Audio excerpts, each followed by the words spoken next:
How to manually set the date and time on the Samsung Galaxy S25 series. First, tap on the home button to go back to the home screen. Now from the home screen, swipe down at the top. Then in the quick settings panel, tap on the settings icon.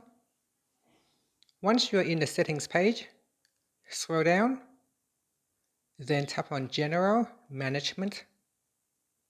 After that, we go down and tap on Date and Time.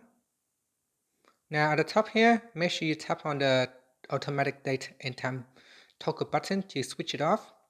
Once it is turned off, you can manually set the date. So in here, from the date picker, you can choose a date and then tap on Done. Then tap on Set Time, and here you can choose a time. So let's say I want to set my clock 5 minutes ahead of time. I can do so, then tap on Done.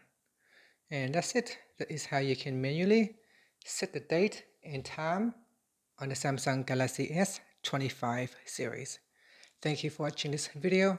Please like and subscribe to my channel for more videos.